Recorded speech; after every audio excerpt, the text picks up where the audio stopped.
Hey,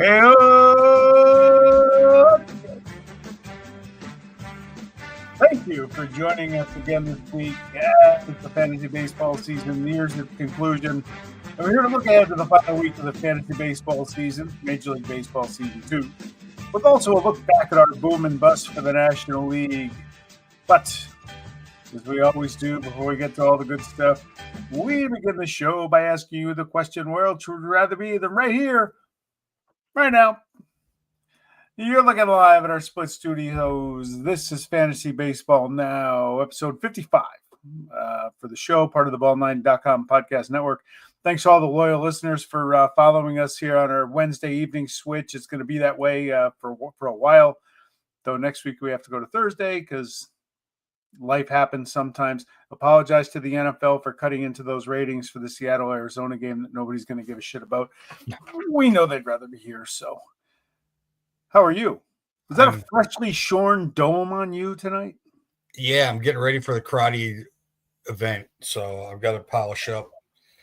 I got to make sure I can shave my head and not like have a bunch of nicks and bleeding and a bunch of bullshit going on Friday. So, yeah, and the rehearsal dinner tomorrow. I've threatened to wear a wrestling singlet with one nut hanging out and just one arm through the singlet to the rehearsal dinner, and a bro suit, purple velvet, and bring 4 hookers with me like a pimp to the wedding. And for some reason, thanks to the visual, for some reason they're nervous.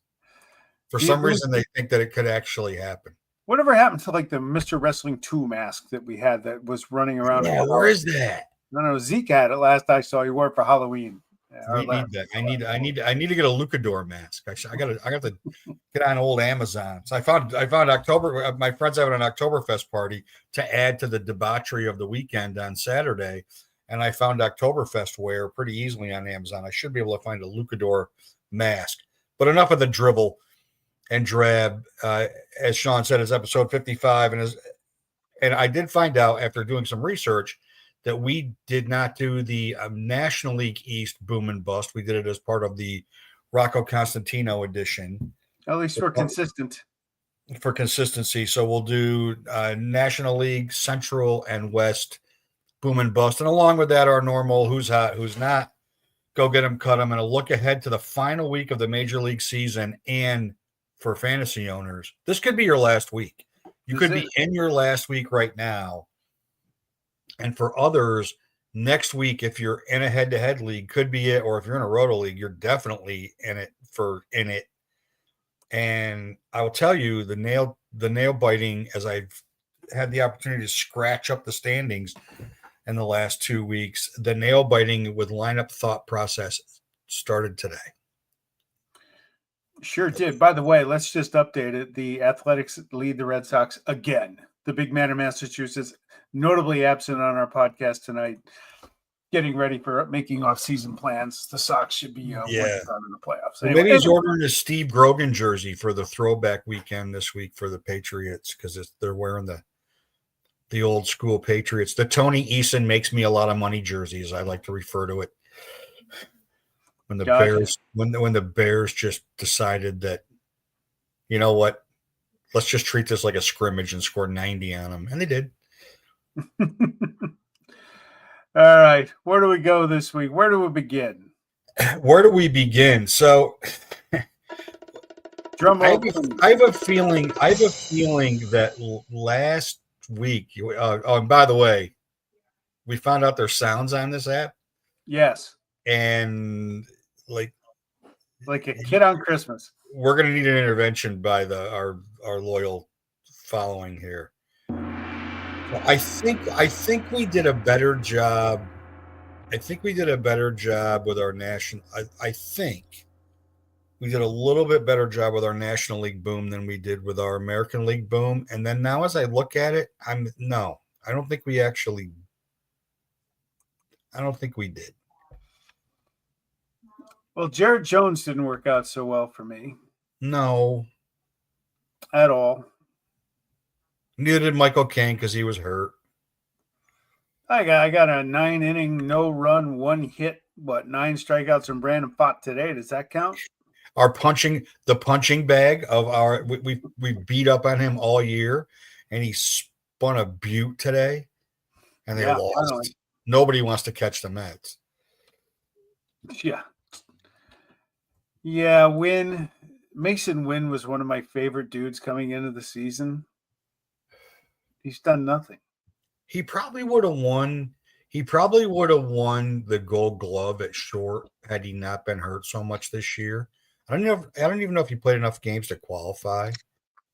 I mean, Toglia. I was in on Toglia too, and good God, like he's banished. I mean, PCA. Everybody was in on PCA. Yeah. Uncle Ted had PCA as his preseason MVP pick, and he was definitely his National League Central boom. Now you got a guy on your list, the very bottom. It's interesting. Robbie Ray was a Cy Young candidate at some point this year. He's not even owned in our league right now by a team battling for a championship. You know, Robbie Ray had a really good year until probably mid-August, because I own him on 2 other head-to-head teams, and he has not helped me. And one's in a National League only league, and he's really not helped me. Robbie Ray Nick Pivetta was great this year. Yeah. I mean, Nick Pivetta was really, really good. I mean, Chase Dollander was really bad. Justin Martinez got hurt. Victor Scott can't hit. Porter Hodge. Brian Hayes was great when he got traded. Yep. I thought Matt McLean was going to have a bounce back year this year. He's been, like most of the rest of the Reds offense, very disappointing. Trevor McGill was phenomenal for the Brewers until he got injured. And the same, I mean, Heliot Ramos was fine. Nick Lodolo was fine. Churio was great, and he got hurt. Yep. So, I mean, injuries played a large part in this list. I think we hit a little more than we missed, certainly compared to last week. Last week, we pretty much missed. Well, last week we had a bunch of injuries too, and that's the variable to it. But go back to McLean. I mean, who is he? Where do you look at him for next year? He's a guy that seems to have all the tools until it's time to actually perform. Yeah. And he doesn't. People love him. Owners love him. He was hitting in the 100s for a large part of the year. And then he started to get hot. And you're like, okay, now he's over all the injuries. He's back to full strength, and now he can't hit again. And then you'll look at him, and he'll go 2 for 4 with a homer, 3 RBIs, 2 stolen bases. And then you get trapped into what you think he might be. And they've grossly underperformed this year. Yeah. Big win tonight, though. Ellie De La Cruz has 1 home run in his last 321 at bats. And he leads the National League in errors. That's crazy. And he's the guy. Like the face of 2 franchises that everybody thought was going to have massive years this year. And Ellie De La Cruz was a top 5 ADP player this year. Yes. Ellie De La Cruz and O'Neill Cruz. Going into next year, I don't even know how you look at him. You certainly look at Ellie De La Cruz as a top 5, right now, as a top 5 shortstop. You know, Ellie's a guy, when we did our show on the young kids, and I said if there was one guy in baseball I would start my fantasy team with, I picked him. Yeah, we did that in his first 347 at bats. Yeah. His last 321, not so much. And just like so many errors at short. And I'm still a huge fan of his, but man, like where did it go off the and he probably cost teams leagues this year because he was drafted so high. Yeah. Expecting 40, 70 out of him this year. Like literally 40, 70. O'Neill Cruz, 30, 50 was an automatic. He can't even get in the lineup right now. Wow. He starts half the time. I don't even know if he's hitting 200 right now. And I traded him at the right time. Yeah, you did. You got good value on him, right? I got a lot for him. I don't remember exactly what it was, but it was way more. Well, it was also at a time where I was like overstocked in the outfield and I needed help. Yeah. And I got it. But I was right on this for Nick Pivetta. I was wrong in my total thought process of Nick Pivetta. Because Nick Pivetta has historically started very strong and then tanked. Nick Pivetta has been pretty damn good. He's been their best starter this year. He's been their most consistent starter, and he's pitched. Sure. He hasn't got hurt. Yep. Let me give you Cruz real quick. O'Neill Cruz hitting 204, 19 homers, 57 RBIs, 60 runs scored, 38 steals. How many strikeouts? I know the answer. 163. because the first time in team history that two Pirates struck out more than 160 times was last year, Reynolds and Cruz, and they both did it again this year. And Cruz would have had 240 strikeouts if he would have played every day, and he didn't get hurt. Yeah. And Ellie Dela Cruz is in the top 2 or 3 in strikeouts in baseball. Wow. He just strikes out way too much. You know what? One guy in your list that really I thought was going to be, I agreed with you on the breakout, was Porter Hodge. Yeah, he was going to be the closer going in, and Presley was going to set him up. And then, like the first time they had him close, he gave up 113 runs in a third of an inning. And I mean, that bullpen's been pretty much a mess all year, and it's probably why, and it's definitely why they're not winning the division. They did clinch today, but it's a huge concern for them. They're going to need the antacid tablets come October with that bullpen. Palencia's been okay, but he's been a little shaky. Yeah, but he's not closing anymore either. Kittredge is closing or Keller's closing. Oh, like they just have, and the fact that they didn't make a move for Flanagan, Duran, Miller, pick a Fairbanks, Mason Miller, who's just Miller banished to San Diego. When they've got Ballesteros and Cassius as guys that they could have traded, like young bats that they could have traded for a closer, and they didn't do it. It just, that's not thinking about the playoffs. That's thinking about your payroll. And that's thinking that you're not going to, that's thinking like we're not going to have enough money to sign Kyle Tucker. Yeah. So we can't get rid of these guys. And pretty soon Michael Bush is going to cost us a lot of money, and we're not 100% sure we're in love with him. Yep. Like the fact they moved him to leadoff, and he's like friggin' Ricky Henderson now. He homers every game. The fucking guy hits leadoff home runs like it's going out of style. He can't run, but man. Doesn't need to when it's going over the wall. He changed that lineup dramatically in the last 2 weeks of that move. So maybe we did better. Maybe we did better on the bust candidates. Maybe. I mean, we definitely, well, you, sir, missed grossly with your first selection on this list. Well, I missed grossly because he's finally healthy, and good for him. But you never get full seasons out of Christian Yelich until now.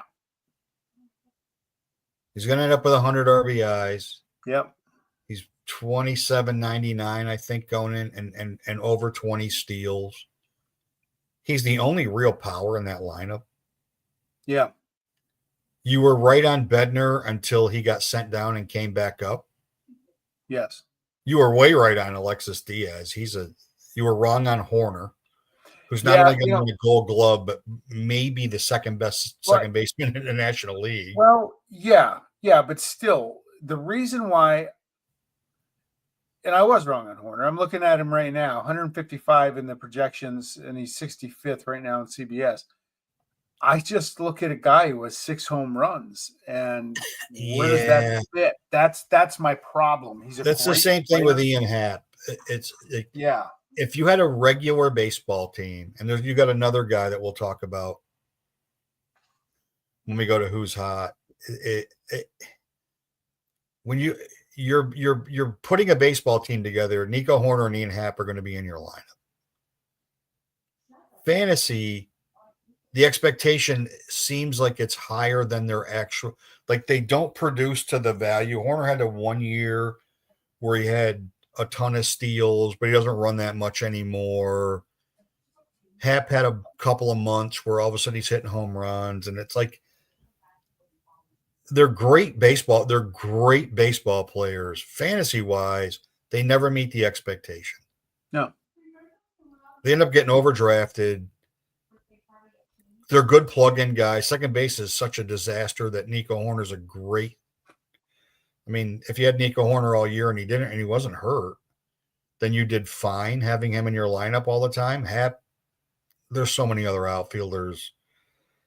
Like he's a guy that moves in and out of your lineup on a weekly basis. You never know who you're going to, where he is and what's going on. I mean, Willie Adames, surprisingly, he didn't have last year's year. He's picked it up. His counting stats. I was looking at him this morning. His counting stats are getting there. But 88 runs, 82 RBIs, 227. He's got to be close to 30 homers, right? He's 28. So like that's not a terrible year.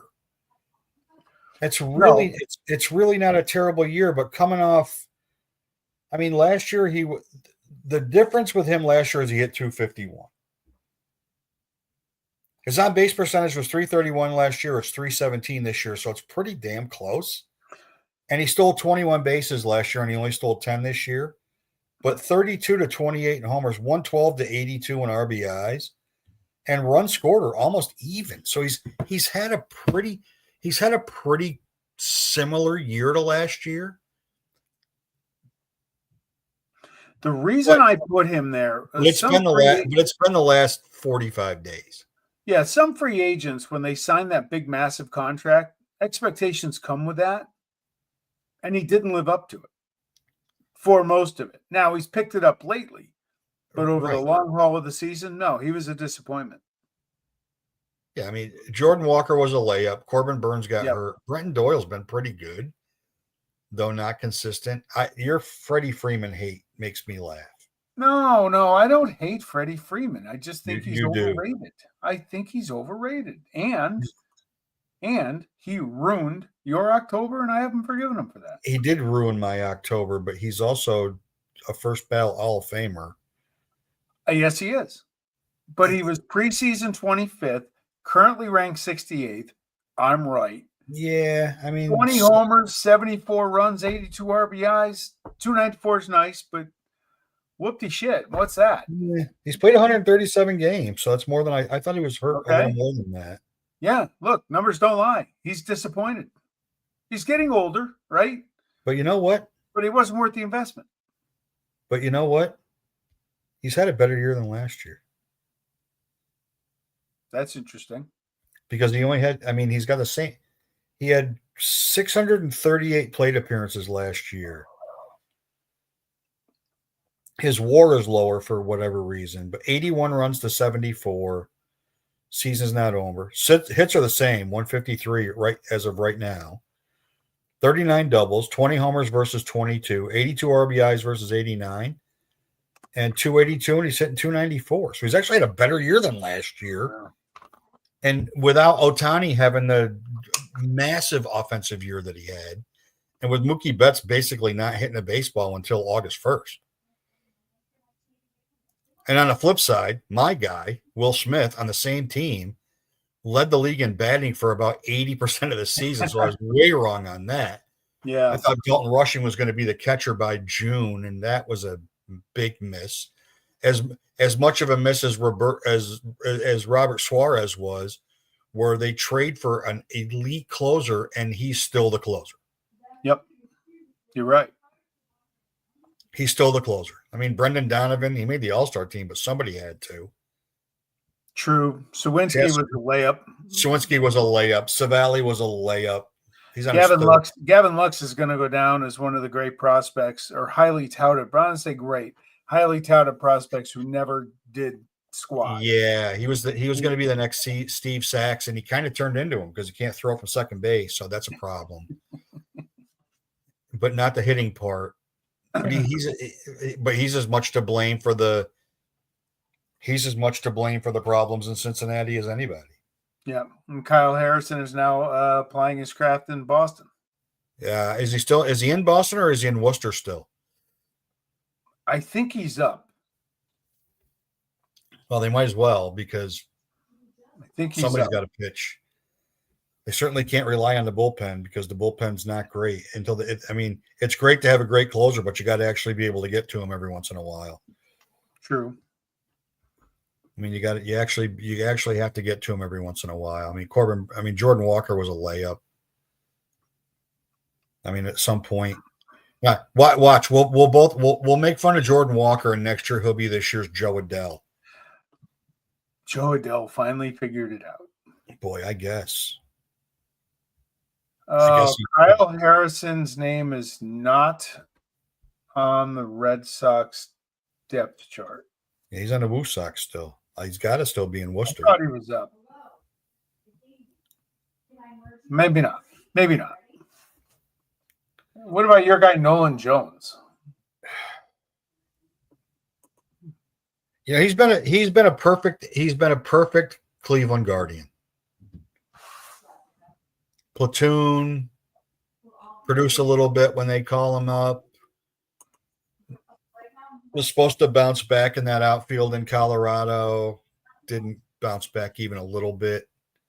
Yeah. But I was so pissed at him from saving him the year before that he was going to be on this list no matter what. He per Jeff Crotty, and we haven't seen the comment come up yet. Oh, there it is. Hold on. Breaking news. There it is. There it is. There it is. I'm surprised he has time for this as he's rereading his speech for the 350th time and sending me songs in my voicemail that I'm going to be dancing to this weekend. And still displaying as his profile picture, the picture where he was holding his wife hostage.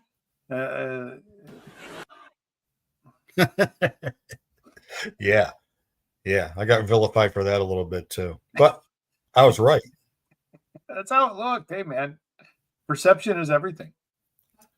They're going to pitch. I don't know who the Red Sox. Well, I don't know what I don't even care. I don't even know what the Red Sox schedule is next week, and I just don't care. I'm just trying to make sure that the Yankees. I'm focused on the Yankees finishing ahead of them. Well, the Mets are losing. That's a shame. So got to find a way to start Nolan McLean 5 straight days in the playoffs so they can advance.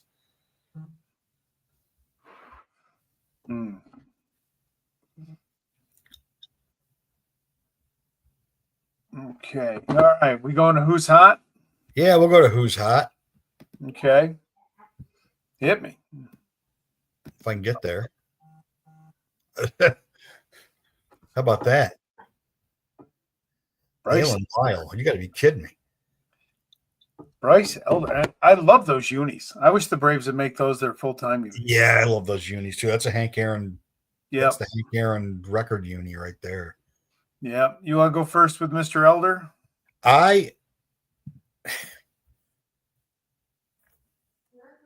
I had him as an ad guy way back when. I don't remember when during the season.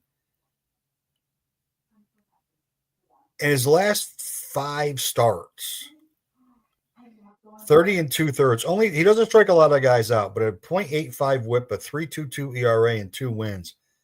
He's only 21% owned, which is like testament to teams that just aren't even paying attention right now. Yeah.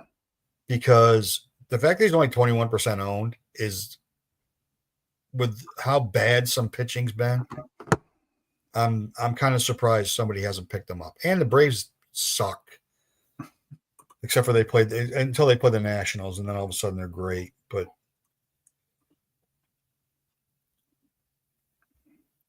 yeah, it's a little surprising to me that he's that lowly owned, and Elder and Waltrip have been their two best pitchers. Strider's starting to pitch better. Yeah. And they played better in the last couple of weeks, but I don't know why I don't know. I mean, he's pitching really, really well. I don't know why he's not owned in more leagues. Yeah. And by the way, before I get to the Nats outfielder, Jeff, you're losing to Sean Zays again. So, 22-year-old Washington outfielder. He's ranked 24th in CBS the last 14 days, hitting 389, 3 homers, 7 RBIs, 13 runs. He's going to play. And we've been talking for weeks now about guys. You catch lightning in a bottle if you're trying to get a championship. I'm one that I'm willing to take risks if I need to. I would rather get a guy that's hot, and especially a young guy trying to prove himself, maybe set himself up for next year and finish him off. They're not going to play any meaningful games. So finish off the rest of the season hot. I'd rather do that than a guy who you have high expectations for, but absolutely sucks. And I'm going to save that for the who's not part, because I got a guy that fits that mode really well. But Lyle has been fantastic for the Nats lately. He's been really, really good. I mean, he's been really good. Like, when you look at that outfield, if Hassel's been pretty good, Cruz we talked about last week, Wood has been. I mean, he leads the majors in strikeouts, but it is what it is. I mean, but Lyle was a second-round pick in 2021. He's already in the majors. Yeah. And he's a high school guy. He committed to Louisville, but he did not he did not play college ball. So he's up and he's young, and something else to cheer about in our nation's capital. They got to get better soon. They have to get better soon. They have too many good young players. I don't know what it's going to take. It's going to the general manager hiring is going to be extraordinarily key for them in the offseason. Yeah. And whether the learners want to commit any money. And then who's cold? These two, like your guy who homered tonight. Yeah, I was in pre-production hair and makeup when he hit that bomb, and good for him. Praying for a hit. There he is praying for a hit. Yeah, look, he was just on this list not that long ago. Since he's been to Seattle, he's been just shit. He's been great. The last 14 days heading into tonight, you know how hard it is to get ranked 3,802nd in fantasy baseball rankings over 14 days? It's statistically impossible. Pretty close. When you're that bad, that means you are so far worse than guys that aren't even playing. That's bad. 082 average. 3 of his 4 hits were home runs, or 5 hits before tonight. The thing with Suarez is this, and he can drive you nuts. He is started in 92% of leagues. That means 92% of owners, some of them have probably walked away for the year. Unfortunately, hate that. Don't be that person. But some people are trying to catch lightning in a bottle. And okay, if those 3 homers in the last 2 weeks have helped you, fine. But he's not helping anywhere else. But he's the kind of guy that you have a hard time benching, because you look at his numbers, 45 homers going into tonight. You wait for that streak, because when he gets hot, it's incredible to watch. But he hasn't done it in 7 weeks. What makes anybody think it's going to happen in the next week? Well, the same thing that makes people like me who have had Mike Trout and are starting him in 83% of the leagues, and he's somehow still ranked 38 in outfield with 21 homers, 58 RBIs, and a 229 batting average. You just expect that they're going to get hot, because they always have. And when Gino Suarez gets hot, it's mortifying. Sure. Like if you had him on your bench, you would lose head to head. You'd lose your week. because he's a 40. He could be a 40-point weekend head to head easily. Easily. He could also be a -4-point week the way he's playing right now. Oh, and I didn't run the numbers on the strikeout rate, but it's horrifying. Not great. Yeah, I don't remember it off the top of my But head. that's him. Really bad. But that's him. Now, Yeah. the other guy who in this picture is now realizing why the Braves tried to trade him. I mean, his last 63 at bats, he's hitting 191 with 2 homers and 8 RBIs. He's still 41% started. 229, 20 homers, 62 RBIs. That's not the 2-year ago numbers that's not last year's numbers from Ozuna. Yeah. And I know part of it is because the lineup, they haven't been great. I get that, but there are so many other options that you could have on your team right now in your lineup than him. Plus, he's an asshole. So let's not forget about that. I have the highest shelf of a morality clause of anybody ever in fantasy baseball, and he can't even be on my team. I cut him. I had him on my team, I believe, a few years ago when he did what he did on tape and released him. You got to be. You can't root for guys like that. No, but you like it. But I root for anybody that helped me win. But then you got to draw a line someplace. Yeah, you have some level of a morality clause, and he is the one that set it for me. He set it for me. I mean, if Urias got reinstated, that would be the new bar. This is true. By the way, I want to go to Bryce Elder for a second. You talk about the Braves playing out the string, and now they're playing better. Yeah. Matt Olson homered again today. That's 5 games in a row. It's 5 in a row. He has put. I had a talk with the big man about Matt Olson yesterday about would he be kept in our league. He's put himself right back in that because he's putting up some gaudy numbers when it doesn't matter. And even though he's getting older, but he's going to hit 30 home runs again this year. He has. I got to remember what this stat is. He's got 28 homers and 92 RBIs. He's hitting 281, which is unbelievable for him. 100 points higher than he was hitting 4 years ago. Exactly. I love Matt Olson. I'm not trying to pick on Matt Olson. I'm just saying he has had a renaissance here in the last few weeks. He's got 287 career home runs. And his 285th home run,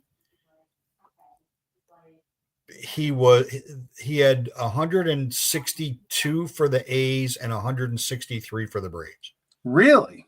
Yeah. He had 162 homers for the A's. I think I would have thought too. If you would ask me, I'd have told you 2/3 of those homers were in Oakland. Maybe he's been gone longer than I thought. In Oakland, he hit. Well, he went for 50 in Atlanta. He had 142 homers in Oakland, and now he's at 145, 146 in Atlanta. 6 years in Oakland, 4 years in Atlanta. Yeah, that's what I'm saying. It's that's amazing. But he had that 50 home run year in Atlanta, so I guess it makes sense if you think about it. But he's 34, 40, 54, 29, 28. Yeah. He had a 14 in 2020 with Oakland, but he was hurt. That was COVID year. He only played. Yeah, that was a COVID year. He had 60. He only played 60 games. Yeah. And that also counts 11 games in 2016 and 59 in 2017, and in 59 games in 2017, he had 24 home runs. Yeah. Yeah. No, Ole's one of my favorite players. He's so probably what that tells me is Nick Kurtz is going to be on the Braves in 2 years. Yeah. Oh yeah. Yeah. That's what it tells me. And Leo DeVries, who's just shredding Double-A pitching right now. Yeah, but he's got to do it. He's 3 years in the majors, so he won't be on the Braves until 2031. He'll be the Braves starting shortstop. He'll be somebody else's starting shortstop in 2031. Sure. Once he gets arbitration eligible, that's the end of the road for him. Exactly. Let's go get him. Speaking of guys you could get instead of Marcell Ozuna, How about Mickey Moniak? I had him on my team for a cup of coffee Are at you one point kidding this me? year. He's only 43% owned. Yeah. 28 games, 4 homers, 16 RBIs, 12 runs scored, 4 stolen bases, 329 batting average. He was a number 1 pick by the Angels. They cut him, of course, because they're the friggin' Angels. And he has renaissanced in Colorado, and he's over 20 homers. He's having a really good year. I think he's got the stigma of being a Rocky, and people think that's just Coors Field. I'm okay with it. Yeah, numbers. How many times do I say it? Numbers don't lie. They're good. And they're home next week. Yeah. And your head-to-head league's got 1 week left in it, and you've got Marcell Ozuna in a utility spot. Jesus, move on. Yeah, exactly. Even in Dynasty, you're not saving Marcell Ozuna. He chokes a roster position. He's got 0 roster flex. You can't move him to outfield if you need to. Nope. I don't think he's got 20 games in the. Maybe he does. Know what a baseball glove feels like. When Profar was hurt, he might have got enough games, but. And then your guy, this is another example of I'm starting a baseball team. He's going to win a platinum glove at catcher. He's got, 52 RBIs, 62 RBIs on the season? Hit one of the greatest walk-off grand slams. Is that a great bat flip? Oh, unbelievable, right? One of the greatest walk-off grand slams in Giants history. Hit a Bermuda Triangle single tonight to help them win that game. He's only owned in 14% of leagues. At a position that was not great. A position that has no depth. Again, you want to ride the hot hand this time of year. Last 14 hitting 294 with 3 homers, 11 RBIs, and 7 runs scored. Plus, he plays every day. And he plays. I can't believe when I researched him and saw his numbers and saw that he was only owned in 14%, much less started in 10. I was stunned. So I wonder on the flip side. So now that gets me thinking. He's only owned in 14% of the leagues. And Joey Bart, who had a really good year last year, is owned in 10% of the leagues. And Joey Bart is 2 homers, 23 RBIs, and 18 runs scored in 88 games. So they're similarly owned, and Patrick Bailey should be owned. Every one of those 10% of the people that have Joey Bart, unless you have 2 catchers and you need to, every one of those people that have him should have Patrick Bailey instead. Yep, for sure. And then then we're also at the point, and these are the things that you need to start thinking about. How much is JT Realmuto going to play next week? How much is how much is Will Smith going to play next week? How much are these guys going to play next week that are regular catchers versus teams that are fighting for everything to still try to find a way to scratch in? Like, it doesn't make any difference if it's counting stats or head-to-head. You need at-bats. Yes. Like, you need at-bats next week, and next week's going to take some – I know you'll talk about it when we get the 2-start pitchers for next week. But, you got to – if you're in it, you got to – this is the stuff you better be paying attention to, because that could be the difference between, 5 points in a head-to-head league that helps you win versus I got nothing. I got minus points out of my crappy catcher because he played 2 days. And then these 2 guys. I mean, you asked me about Dominguez before.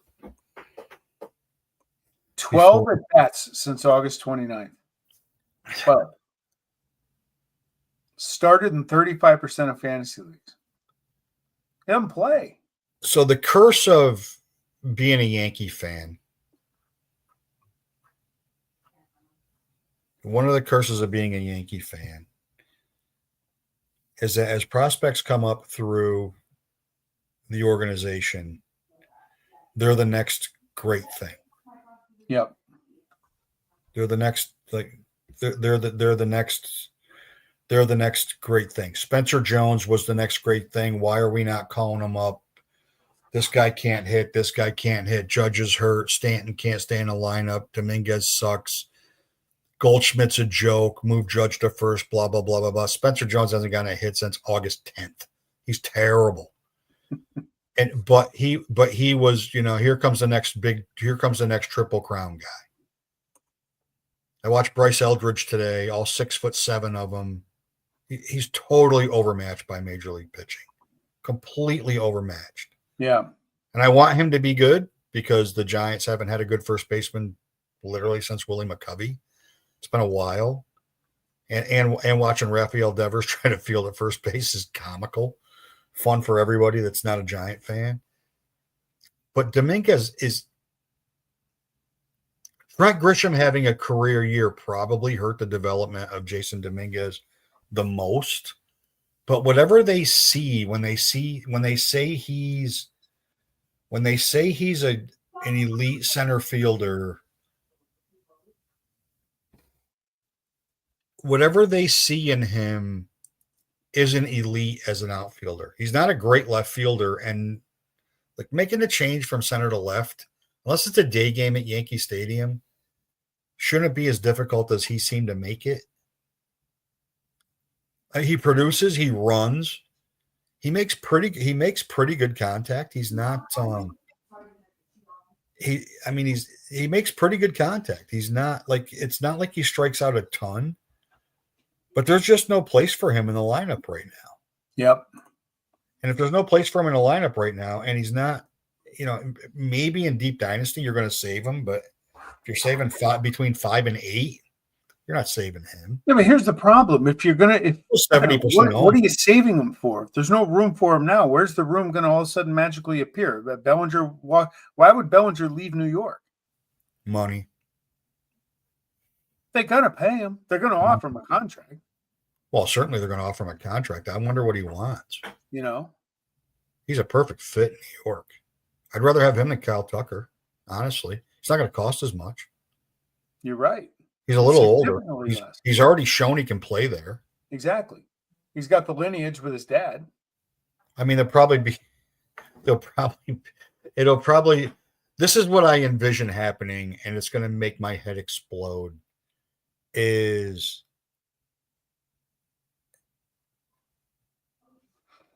they'll sign Alonso. The Yankees will sign Alonso to play first base, so they can have all their power from the right side.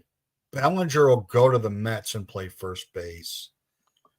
And Bellinger and Soto will combine for 70 homers and 80 stolen bases next year. And then I'll have to listen to another year of, as the Mets try to make the playoffs and the Yankees are going to the playoffs, how the Mets are better than the Yankees and how nobody wants to stay with the Yankees.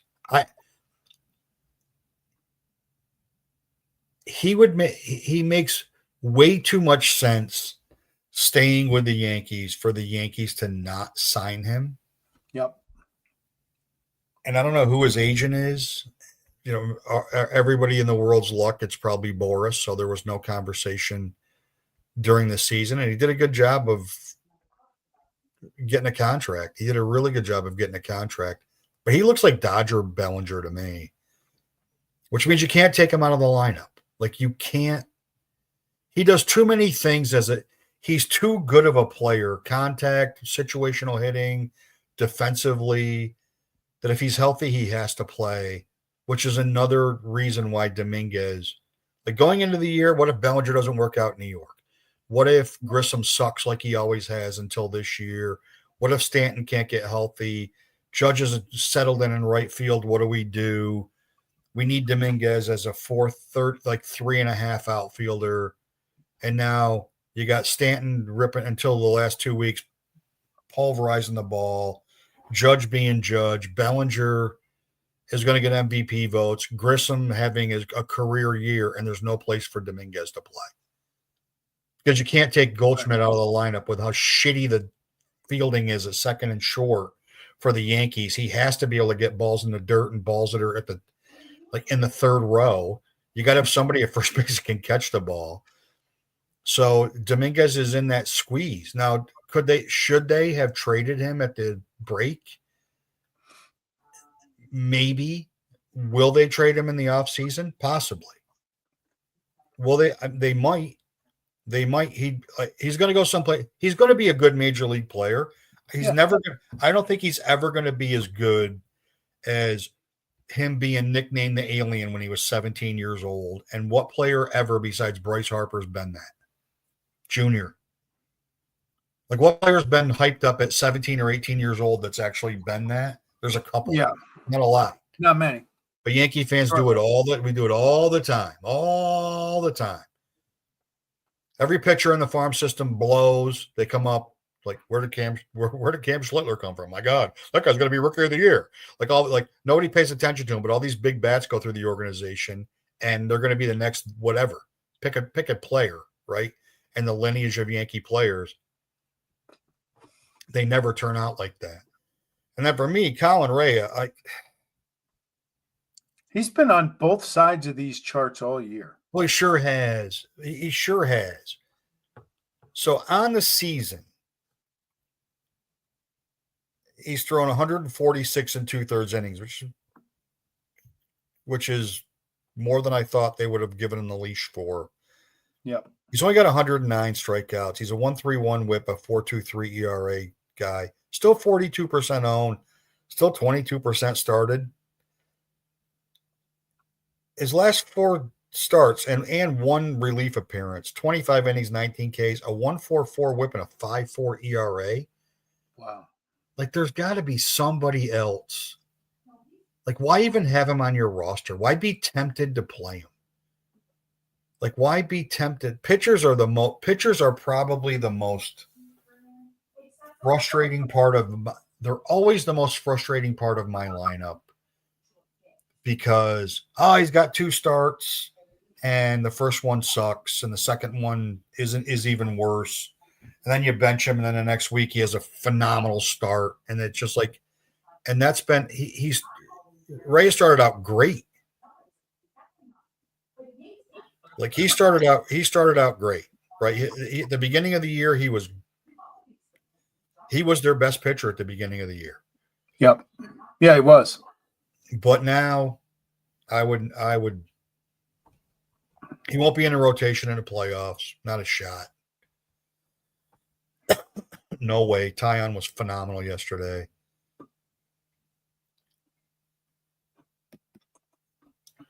So just cut him. Move on. Call it a day. Call it a day.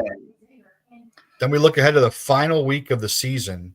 Your guy having a great is having a great start tonight. Here's the thing. When you're looking at 2-star guys next week, okay, so I'm looking at the list. Paul Skeens isn't going to start both games. Yeah, he is. I don't think so. Yeah, he is, because they pushed him from Sunday. They announced yesterday Sunday is going to be his last start at home. Or yesterday was going to be his last start at home, and he could have started Sunday at home. And they elected to go Monday, and they want him to pitch the last day of the season. Okay. So let's say he does. He'll pitch 4 innings. That's what I'm saying. Some of these guys are gearing up for a playoff run. Kevin Gausman is one. Now I'll give you a guy. 82% owned be Logan Webb, because he's pitching for something. Yeah, Brandon Woodruff is scheduled for 2 starts next week. I don't know if he makes them. Why would you? Now they're a game and a half ahead of the Phillies, with the Phillies having a game tonight. So yeah, they want to get home field, but you gotta be thinking about October. You look at Ian Seymour at Baltimore, at Toronto. That last game against Toronto, it's the last day of the year. They're not going to play anybody. No. They're not going to play anybody. He's going to be facing all the backups. And here's a young kid who's on a really good run. 2 good starts next week against an agreeable lineup at Baltimore. And again, at Toronto, it's going to be mostly backups. St. John's product. He's a great ad if you're into, the head-to-head leagues are probably mostly over this week, but Seymour's a great ad next week. If you need a guy to go out and give you some counting stats, give you some strikeouts, keep you at bay. Yeah, it's tough to really lose or gain a ton of points in the ERA and whip this point of year, but if you need strikeouts, he's going to get 2 good starts. Well, the Blue Jays are playing their A lineup tonight. He's 6 innings, 4 hits with an unearned run, a walk, and 3 strikeouts. Okay. It's 1-1 at the end of 6. So he's probably done. Maybe not. 83 pitches. Maybe he is. Maybe he's not. It's the Rays. He's done. So, innings or pitches. Get to 6 innings or give us 100 pitches, whatever you got. Yep. When you're done. So he's probably done. His night's probably over, but he's pitching really, really well. Really well. And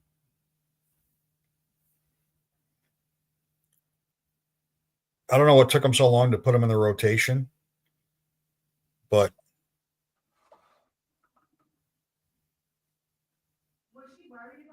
I mean, opponents are hitting 204 against him and slugging 296. So that's pretty good. His whip's 1-1. He's only started. This is only his 4th start. I don't know what took him so long. I don't have the faintest idea. I don't question anything they do anymore. I really don't. Just there's no point. Nothing they do makes sense, but it does. So at this point, and then I am the old man of the sea who pitched outstanding today. And in his last 5 starts, he's thrown 28 1/3 innings with 29 Ks, a 1.24 whip, and a 3.18 ERA. He's up to 49% with 2 starts next week that are going to be meaningful against the Cardinals. And I don't care who they're playing. It's the Rockies. I don't care if I don't care where it is. It doesn't matter. It doesn't make any difference to me.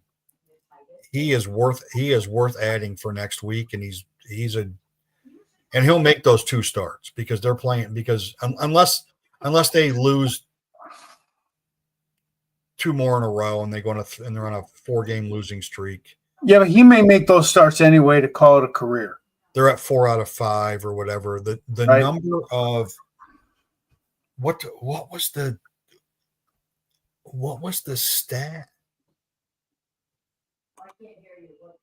I can't remember what the stat was. It was pitchers who struck out 5 or more in consecutive starts over the age of 42, and the list is 3 people.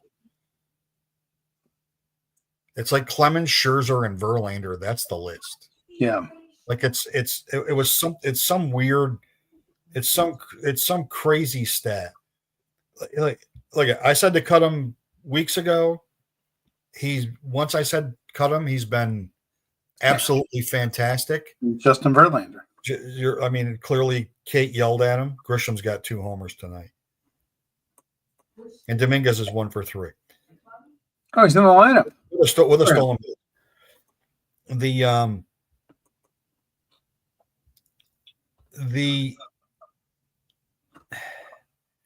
It's just hysterical to me. It's really funny to me that guys that know how to pitch can stay in the game for as long as they can. Yeah. Like he and Scherzer are the last of an era of pitchers that are like, give me the ball and you want to talk to me in the 7th inning. Don't talk to me before that. Unless I'm getting put Kershaw on there too. And he's not, but he's still 5. Right now he's 5 or 6. But he's pitching right really now. well. He is, yeah. But that's 3 Hall of Famers that we're watching. Probably all 3 are first ballot Hall of Famers. I mean, Kershaw made my all-time fantasy starter list. Shockingly, when I did the numbers, it was shocking that he would be in my all-time fantasy starting list, but he's there. Yeah. And these 2 guys aren't too far behind because Scherzer and Verlander aren't far behind. Not because their strikeout totals are so high, but they're the last of the, 2,000 strikeouts is out of the question now. Skeens isn't going to pitch 10 years. They won't let him. And then we both have teams that are going to be playing for everything next week. That's why, the D-backs, matchups. The D-backs traded Naylor and Suarez. They don't have great matchups with the Dodgers and Padres, two playoff teams. But how much are they going to have on the line next week? Are they going to start getting ready? And the D-backs, every game counts for them. If the D-backs had a bullpen, they'd be in the playoffs. They would have passed the Mets. If they had a bullpen, they would have passed the Mets. If they had a bullpen, they would have passed the Padres by now. I mean, their offense is good enough. I mean, second base, shortstop, center field for them, Carroll, Perdomo, and Marte. There are not very many better combinations of those three players in baseball than those three. And the Astros, I mean, because they're at the A's, because they're in Sacramento, and because they're playing a team that clinched their 10th consecutive losing season, the longest streak in baseball, longer than the Rockies, longer than the Pirates, believe it or not. Two teams that are playing for absolutely nothing. Yep. And the Astros are playing for they're playing for, talk about playing for everything. They're playing for the division. They're playing for the play. They could win the division or miss the playoffs based on those 6 games next week.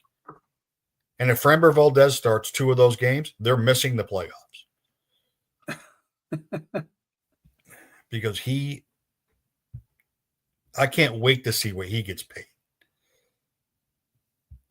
They're up 4-2 tonight in the 4th. He's a free agent. Well, they're up 4-2 on DeGrom, and they're ending the Rangers. They're going to end the Rangers season in this series.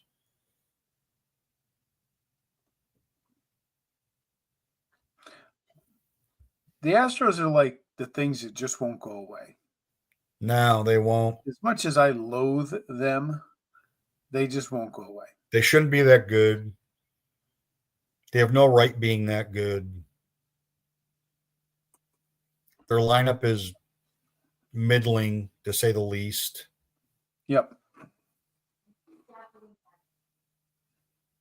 They overspent for Christian Walker. Altuve's in a down year. They haven't had Jordan all year, and they're not going to have him again. No, he's done. He's probably done. Yep.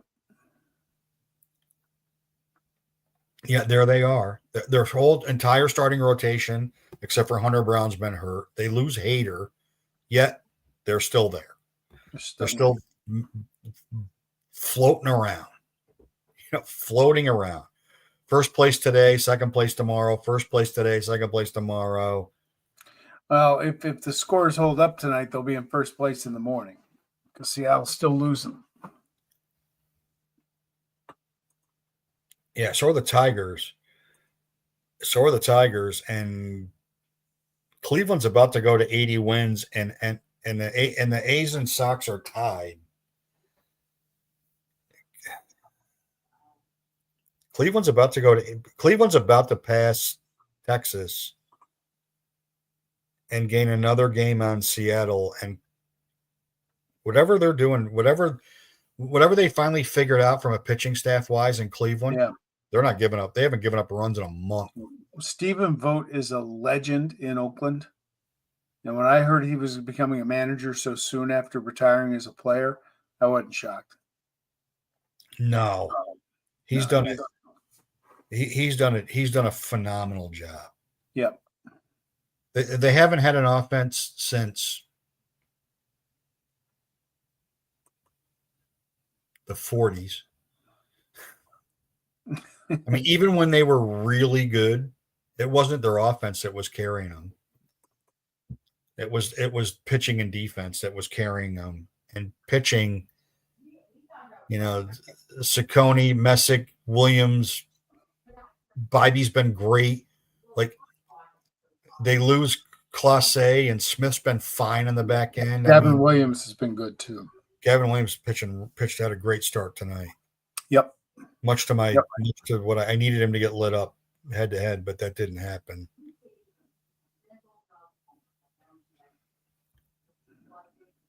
All right. Taylor Ward has 33 homers and 100 RBIs. That's shocking. He has 2 homers tonight. He could have been on do not draft list going into the season And he was undrafted in a lot of ways in a lot of teams going into the season. Jesus. It's amazing. Amazing. Absolutely amazing. All right. So next week, Thursday. Just remember that we're gonna try and be consistent on Wednesdays, but sometimes shit happens. Yeah, the 4 Arizona Cardinal fans and the 11 Seahawks fans. We'll give updates. You don't care unless you're degenerate. You don't care. All right. Well, on that note, Peace. enjoy your week. Bye now. We're out, right? We're done. We're done. All right. Music's on. Be good, everybody. Thank you again for joining.